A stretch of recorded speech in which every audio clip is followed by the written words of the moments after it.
Hello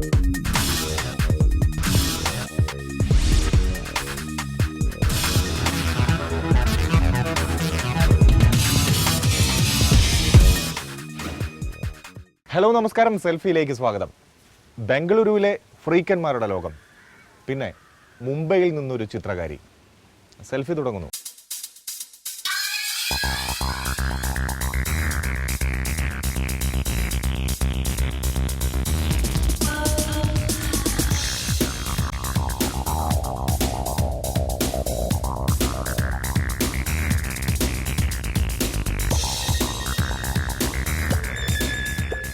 new generation ഫ്രീക്കന്മാരുടെ വേഷവും വേഷം കെട്ടലുമൊക്കെ വെറുതെ അങ്ങ് തള്ളിക്കളയാൻ വരട്ടെ. ആഗോള ഫാഷൻ ലോകമാണ് ഇവരെ കാത്തിരിക്കുന്നത്. നമുക്ക് ബംഗളൂരുവിലെ കാര്യമെടുക്കാം.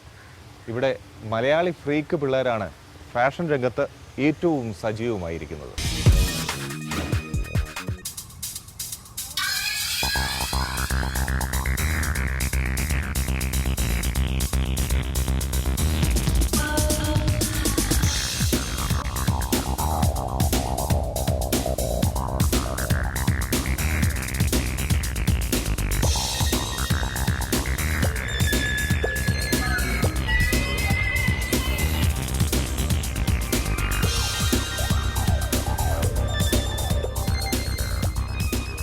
അനുദിനം മാറുന്ന ഫാഷൻ ട്രെൻഡുകൾ സൗത്ത് ഇന്ത്യയിൽ ആദ്യം എത്തുന്നത് ബംഗളൂരുവിലാണ്.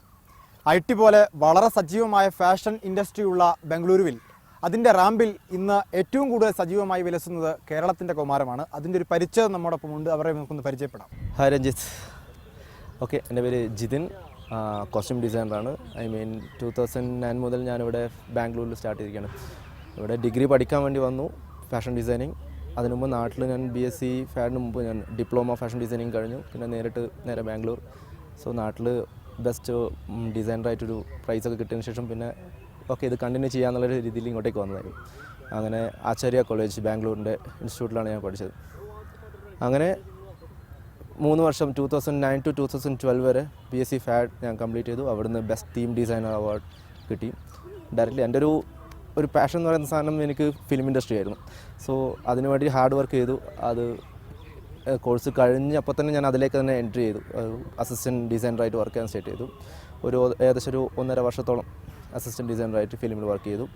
ഇവിടുത്തെ കന്നഡ ഇൻഡസ്ട്രിയിലെ സുദീപ്, രാധിക കുമാരസ്വാമി, അങ്ങനെ വലിയൊരു ആക്ടേഴ്സിൻ്റെ കൂടെയൊക്കെ ചെയ്യാനുള്ളൊരു ഭാഗ്യം കിട്ടിയിട്ടുണ്ടായിരുന്നു. അങ്ങനെ അത് കഴിഞ്ഞ് 1.5 വർഷത്തിന് ശേഷം ഞാനിപ്പം സ്വന്തമായിട്ട് തന്നെ എൻ്റെ കോസ്റ്റ്യൂം ഡിസൈനിങ്ങിൻ്റെ ഡിപ്പാർട്ട്മെൻറ്റ് ഞാൻ തന്നെ സ്റ്റാർട്ട് ചെയ്തിരിക്കുകയാണ്. ഇനിയിപ്പം വിത്തിൻ 6 മന്ത്സിനുള്ളിൽ ഞാൻ എൻ്റെ ബ്രാൻഡ് ലോഞ്ച് ചെയ്യാനുള്ളൊരു പ്ലാനിലാണത്. ഈ കഴിഞ്ഞൊരു 2011 മുതൽ പ്ലാൻ ചെയ്ത് തുടങ്ങുകയാണെങ്കിൽ ഓൾമോസ്റ്റ് ബാംഗ്ലൂർ എന്നൊരു റോക്കിംഗ് സിറ്റിയിൽ കുറച്ചുകൂടി റോക്ക് ചെയ്യാൻ താല്പര്യമുള്ളൊരു പിള്ളേരെന്ന് പറയുന്നത് എൻ്റെ അഭിപ്രായത്തിൽ മലയാളീസ് തന്നെയാണ്.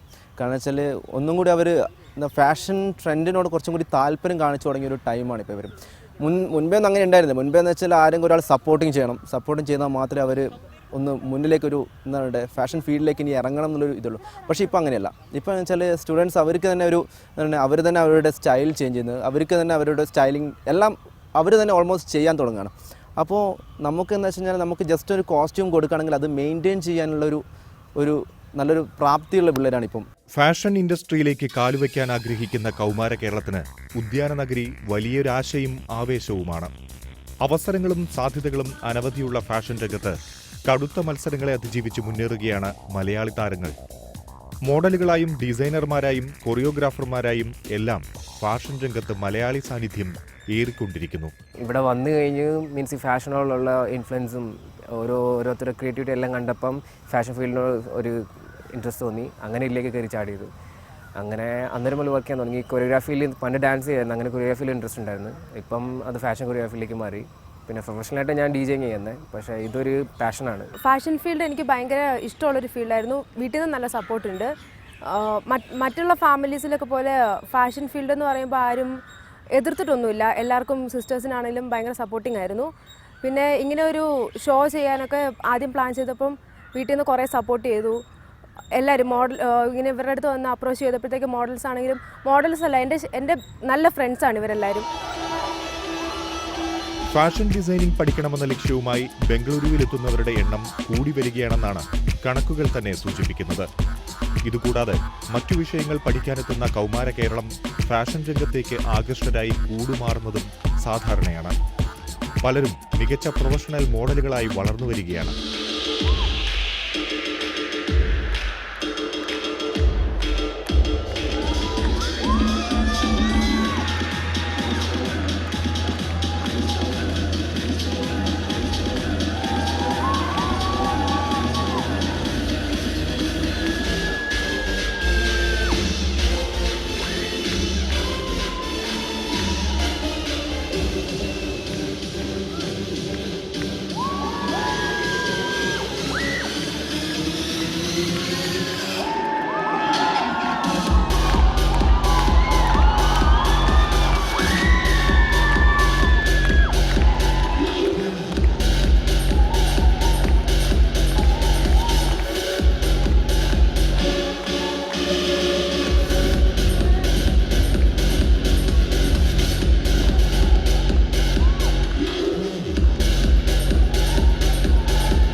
കോളേജിലെ തമാശയായി മാത്രം ഫാഷൻ ഭ്രമത്തെ കാണുന്നവരല്ല ഇവരാരും. ഫാഷൻ സ്വപ്നങ്ങളുമായി നല്ലൊരു മോഡലാകാൻ കിണഞ്ഞു പരിശ്രമിക്കുന്നവരാണ് മിക്കവരും. ശരീര സൗന്ദര്യം വർദ്ധിപ്പിക്കാനും നിലനിർത്താനുമൊക്കെയായി വലിയ ത്യാഗവും പണച്ചിലവുമാണ്. താടിയിലും മുടിയിലും താജ്മഹൽ പണിയുന്നവർ, ശരീരത്തെ ഒരു കൊച്ചുകുഞ്ഞിനെ എന്നോണം പരിപാലിക്കുന്നവർ, ഭക്ഷണത്തിലും ജീവിത രീതിയിലുമെല്ലാം ഇതിനനുസരിച്ച് മാറ്റം വരുത്തേണ്ടി വരുന്നു.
കൊച്ചി ഫാഷൻ ഹബ്ബായി മാറുന്നുണ്ടെങ്കിലും മലയാളി ഫ്രീക്കന്മാരെ നിലവിൽ സ്വീകരിക്കുന്നത് ഉദ്യാന നഗരമാണ്. ഉപഭോക്തൃ സംസ്ഥാനമായ കേരളം കേന്ദ്രീകരിച്ച് ബഹുരാഷ്ട്ര കമ്പനികൾ കൂടുതൽ സജീവമാകുന്നതോടെ ഫാഷൻ രംഗത്ത് മലയാളി താരങ്ങൾക്ക് കൂടുതൽ അവസരമുണ്ടാകുമെന്നാണ് കരുതപ്പെടുന്നത്. വരാനിരിക്കുന്ന നല്ല കാലം തങ്ങളുടേതാകുമെന്ന പ്രതീക്ഷയിലാണ് ഈ കൊച്ചു മോഡലുകൾ. ഒരുപാട് സ്ട്രഗിൾ ചെയ്ത് ഏകദേശം ഒരു വർഷത്തോളം ഞാൻ സ്ട്രഗിൾ ചെയ്ത് ടീമിലേക്ക് കയറി വരണമെന്ന്. അങ്ങനെ ഈ ടീമിൽ തന്നെയുള്ള എൻ്റെ ഒരു ഫ്രണ്ട് തന്നെ മുർത്താഷ, അവൻ തന്നെയാണ് എന്നെ ഫോഴ്സ് ചെയ്ത് മോഡൽ ഹണ്ടിന് കയറ്റിയത്. അങ്ങനെ ഒരു മോഡൽ ഹണ്ടിൽ കയറിപ്പറ്റി ഒരു ടീമിനെ സെലക്ട് ചെയ്തു. അങ്ങനെ ഫസ്റ്റ് ഷോയിൽ തന്നെ ബെസ്റ്റ് മോഡൽ ടൈറ്റിലായിട്ടുള്ള അവാർഡ് എനിക്ക് കിട്ടി. അതൊരു നല്ലൊരു ഓപ്പണിംഗ് ആയിരുന്നു എനിക്ക്. ഇപ്പോൾ എൻ്റെ ലാസ്റ്റ് ഫൈനൽ ഇയർ ആണ്. ഈ കോഴ്സ് കഴിഞ്ഞാൽ എന്തെങ്കിലും നല്ലൊരു കോഴ്സ് ചെയ്യണം, അതുകൂടെ എനിക്കൊരു പ്രൊഫഷണൽ എന്തെങ്കിലും ചെയ്യണമെന്നുണ്ട് ഷോൻ്റെ കൂടെ തന്നെ. ഏകദേശം ഒരു 30-30ൻ്റെ മേലെ ഞാൻ ഷോ ചെയ്തിട്ടുണ്ട്. ഞാൻ ബ്രാൻഡഡ് ഷോ ആയിട്ട് ജോൺ പ്ലേസിനാ ചെയ്തിട്ടുണ്ട്, പിന്നെ റിലയൻസ് ട്രെൻഡിൻ്റെ അതിലും ചെയ്തിട്ടുണ്ട്. പിന്നെ കുറേ ഫോട്ടോഷൂട്ടും ചെയ്തിട്ടുണ്ട്. പാസ്പോർട്ട് എന്ന ബ്രാൻഡ്, കേരള ബ്രാൻഡ് അതിൽ ചെയ്തിട്ടുണ്ട്.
നാട്ടിൽ ഒരുപാട് ആൾക്കാർ കുറ്റം പറയുമെങ്കിലും കുറേയൊക്കെ നമ്മൾ മാറിയിരിക്കുമ്പോൾ അവർ പറയും ആ അവൻ അങ്ങനെയാണ് ഇങ്ങനെയാണെന്നൊക്കെ.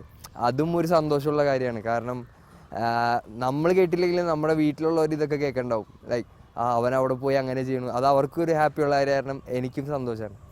ഇങ്ങനെയാണ് ഇപ്പോൾ ഇവിടുത്തെ ലൈഫ്. ബാംഗ്ലൂർ ആയതുകൊണ്ട് കുറേയൊക്കെ കൂളാണ് കാര്യങ്ങൾ. എൻ്റെ പേര് ഷറഫ് അഹമ്മദ്. ഞാൻ ആചാര്യ കോളേജ് സെക്കൻഡ് ഇയർ വിദ്യാർത്ഥിയാണ്. നാട്ടിൽ കാസർഗോഡ് നിന്നാണ് ഞാൻ വരുന്നത്. ഇത് മോഡലിംഗ് ഏകദേശം 2 വർഷമായി ചെയ്യുന്നത്. കോളേജ് ഈ ബാംഗ്ലൂർ വന്നതിന് ശേഷമാണ് മോഡലിംഗ് തുടങ്ങിയത്. കഴിഞ്ഞ 3 വർഷമായിട്ട് മോഡലിംഗ് ഫീൽഡിലുണ്ട് ഇവിടെ ബാംഗ്ലൂരിൽ. അത് ഇപ്പോൾ ഒരു പ്രൊഫഷണലായി തന്നെയാണ് ഞാൻ ഇത് ചെയ്യുന്നത്, വിത്ത് സ്റ്റഡീസ്. അതുപോലെ തന്നെ ഈ പ്രൊഫഷനോട് എനിക്ക് നല്ല താല്പര്യവും വീട്ടിൽ നിന്ന് അത്യാവശ്യം സപ്പോർട്ടും കിട്ടാറുണ്ട്. പിന്നെ ഫ്രണ്ട്സ് എല്ലാവരും എന്നെ സപ്പോർട്ട് ചെയ്യാറുണ്ട്. എൻ്റെ പേര് ഷഹബാസ് എന്നാണ്. ഞാൻ വരുന്നത് കണ്ണൂർ ജില്ലയിലാണ് ഞാൻ ഉണ്ടായത്. ഞാനിവിടെ ആചാര്യ ഇൻസ്റ്റിറ്റ്യൂട്ടിലാണ് പഠിക്കുന്നത്. +2 കഴിഞ്ഞ ശേഷമാണ് ഞാൻ ഈ മോഡലിംഗ് ഫീൽഡിലേക്ക് ഇറങ്ങിയത്. ഇപ്പോൾ 2 വർഷത്തോളമായി ഈ മോഡലിംഗ് ഷോ, പിന്നെ ബ്രാൻഡ് ഷോ അങ്ങനെയൊക്കെ ആയിട്ട് ചെയ്യുന്നുണ്ട്. വളരെയധികം താല്പര്യമുണ്ട് ഈ ഫീൽഡിൽ ഇറങ്ങാൻ വേണ്ടി.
ഇനിയൊരു ചിത്രകാരിയെ പരിചയപ്പെടാം.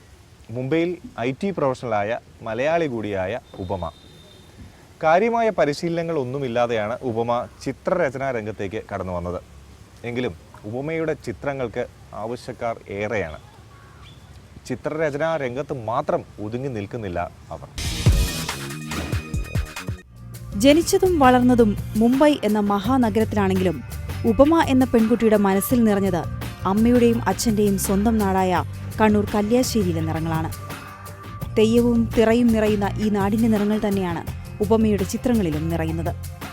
ഒപ്പം ജീവിതത്തോടൊപ്പം നടന്ന മുംബൈ നൽകിയ അനുഭവ പരിചയവും ജീവിതഗന്ധിയായ നിറങ്ങളും ഉപമയിലെ ചിത്രകാരിയെ മികവുറ്റതാക്കി.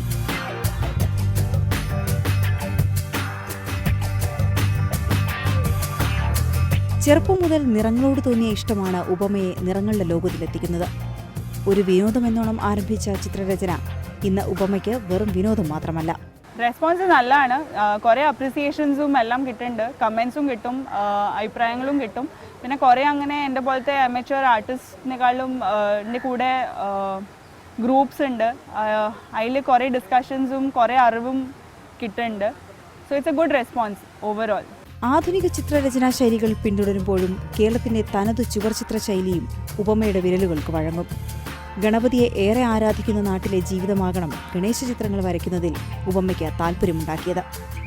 ചിത്രകലയിൽ പഠനത്തിന്റെ പാരമ്പര്യമില്ലാതെ സ്വന്തം ശൈലി രൂപപ്പെടുത്തിയാണ് ഉപമ വരകളുടെയും വർണ്ണങ്ങളുടെയും ലോകത്ത് നിറസാന്നിധ്യമാകുന്നത്.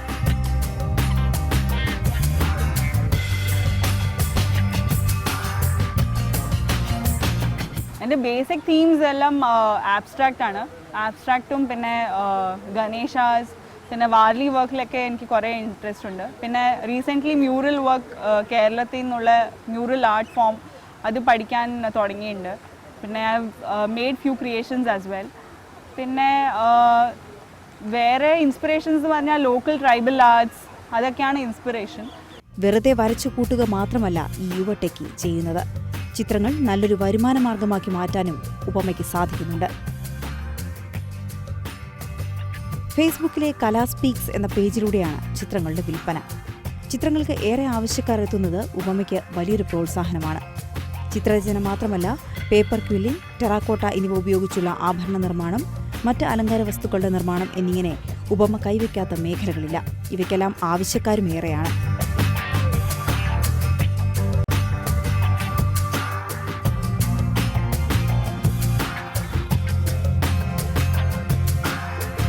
ചിത്രരചനയും ആഭരണ നിർമ്മാണവും പഠിക്കാൻ ആഗ്രഹിക്കുന്നവരും നേരെ ഉപമയുടെ അടുത്തെത്തിയാൽ തനിക്ക് അറിവുള്ളത് പറഞ്ഞുതരും.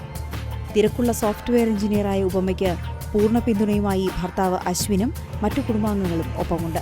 ഈ പ്രോത്സാഹനം തന്നെയാണ് ഈ കലാകാരിയെ കൂടുതൽ പരീക്ഷണങ്ങൾക്ക് തയ്യാറാക്കുന്നത്. സാറ്റർഡേ സൺഡേ മിക്കവാറും കുറേയൊക്കെ ആർട്ട് ഫോംസ് ചെയ്തുകൊണ്ടിരിക്കും.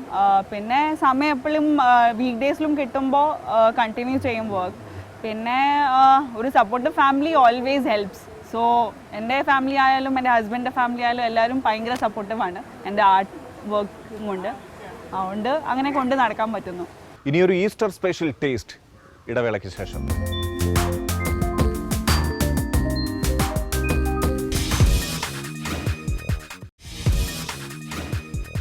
ഓയിൽ ഒഴിവാക്കിയുള്ള ബാർബിക്യൂ ടേസ്റ്റ് ലോകമെങ്ങും പ്രിയങ്കരമാണ്.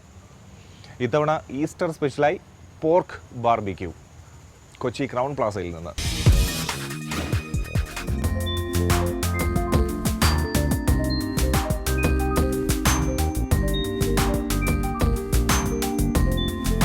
ബാർബിക്യൂ എന്ന് പറയുമ്പോൾ സ്വാഭാവികമായിട്ട് ഒരുപക്ഷെ ലോകത്തിലെ ആദ്യത്തെ കുക്കിംഗ് മെത്തേഡായിരിക്കും. നമ്മുടെ ഡയറക്റ്റ് തീയിൽ ചുട്ടെടുക്കുന്ന രീതിയിലുള്ള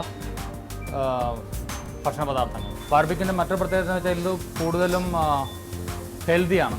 അധികം ഓയിൽ ഉപയോഗിക്കാതെ അല്ലെങ്കിൽ അധികം മസാലാസ്, ഫ്ലേവേഴ്സ് അങ്ങനെ സാധനങ്ങളൊന്നും യൂസ് ചെയ്യാതെ മീറ്റിൻ്റെയോ അല്ലെങ്കിൽ ഫിഷോ ഏത് ഭക്ഷണ പദാർത്ഥമാണെങ്കിലും അതിൻ്റെ ഡയറക്റ്റായിട്ടുള്ള നാച്ചുറൽ ഫ്ലേവേഴ്സ്. കാരണം അധികം കുക്കിംഗ് മെത്തേഡിലാണെങ്കിൽ തന്നെ അത് വളരെ ഡയറക്റ്റ് കുക്കിംഗ് ആണ്. അതിൻ്റെ കൂടുതൽ സോസുകളോ അല്ലെങ്കിൽ ഓയിലോ കൂടുതലൊന്നും യൂസ് ചെയ്യാതെ. അതാണ് ഈ ബാർബിക്യൂവിൻ്റെ പ്രത്യേകത.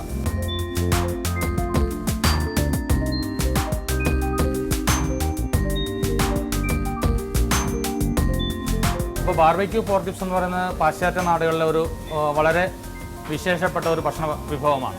അപ്പോൾ പോർക്കിൻ്റെ റിബ് പാർട്ടാണ് അതിന് വേണ്ടി യൂസ് ചെയ്യുന്നത്.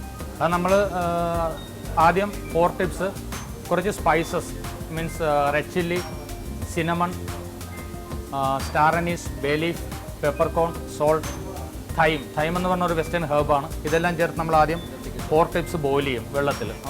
ഒരു പോർക്ക് ടിപ്സിൻ്റെ ഒരു 80% അത് കുക്കായി കഴിയുമ്പോൾ നമ്മളതെടുത്ത് മാറ്റിയിട്ട് വീണ്ടും ബാർബിക്യൂ സോസിൽ നമ്മളത് മിക്സ് ചെയ്യുന്നു. അതല്ലെങ്കിൽ അതുകൊണ്ട് പുരട്ടിയിട്ട് അത് ഗ്രില്ല് ചെയ്തോ അല്ലെങ്കിൽ ഓവനിൽ ഫിനിഷ് ചെയ്തോ വേണേലും എടുക്കാം.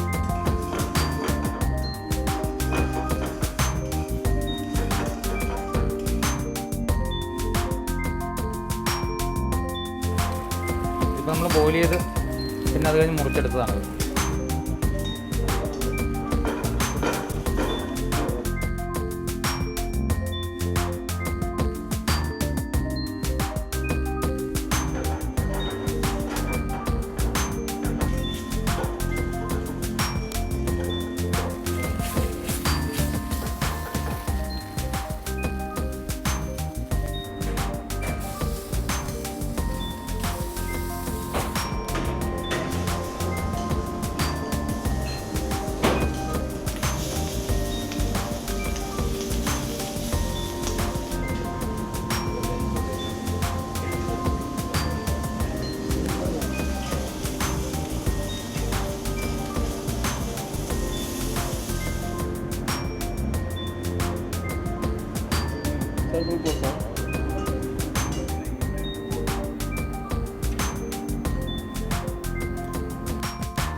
ഈ ആഴ്ചത്തെ സെൽഫി ഇവിടെ പൂർണ്ണമാകുന്നു. സ്റ്റൈലും ടേസ്റ്റും മറ്റ് സെഗ്മെന്റുകളുമൊക്കെയായി വീണ്ടും എത്തും സെൽഫി.